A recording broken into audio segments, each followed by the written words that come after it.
शिवसेना ने आज दावा किया कि जेल में बंद राष्ट्रवादी कांग्रेस पार्टी विधायकों नवाब मलिक और अनिल देशमुख को राज्य विधान परिषद चुनाव में वोट देने की अनुमति नहीं दिया जाना इन दोनों निर्वाचित प्रतिनिधियों के अधिकारों को रोकने के समान है। शिवसेना के मुखपत्र सामना के एक संपादकीय में कहा गया है कि इस महीने की शुरुआत में गंभीर बीमारियों से जूझ रहे भारतीय जनता पार्टी के 2 विधायकों को महाराष्ट्र से राज्यसभा चुनाव के दौरान वोट देने के लिए एम्बुलेंस में लाया गया था। शिवसेना ने इसे भाजपा की भेदभाव की राजनीति करार दिया।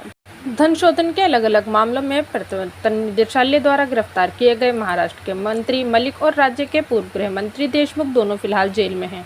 बम्बई उच्च न्यायालय ने महाराष्ट्र विधान परिषद चुनाव में मतदान करने के लिए जेल से अस्थायी रिहाई का अनुरोध करने वाले दोनों नेताओं की याचिकाएं शुक्रवार को खारिज कर दी थी। विधान परिषद की 10 सीटों के चुनाव के लिए आज मतदान हो रहा है। सत्तारूढ़ सहयोगी दलों शिवसेना, राकांपा और कांग्रेस ने 2-2 उम्मीदवार चुनाव मैदान में उतारे हैं, जबकि भाजपा के 5 उम्मीदवार मैदान में हैं।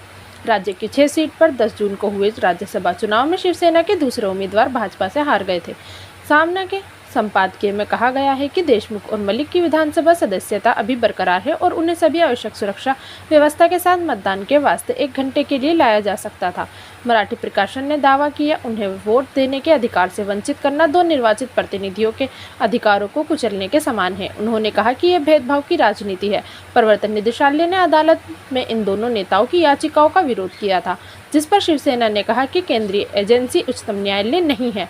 पार्टी ने कहा, लेकिन मुक्ता तिलक और लक्ष्मण जगपात गंभीर बीमारी की स्थिति में होने के बावजूद मतदान के लिए लाए गए। जब राजनीतिक स्वार्थ की बात आती है तो मानवता को कुचल दिया जाता है और उन्हें मतदान के लिए स्ट्रेचर पर लाया जाता है।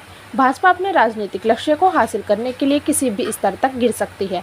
संपादकीय में कहा गया, केंद्रीय एजेंसियों का दुरुपयोग किया जा रहा है, लेकिन अगर अदालत भी होश खो देगी तो क्या होगा। शिवसेना ने कहा कि दूसरी ओर जेल की सजा काट रहे डेरा सच्चा सौदा प्रमुख राम रहीम को 1 महीने की पैरोल दी गई थी।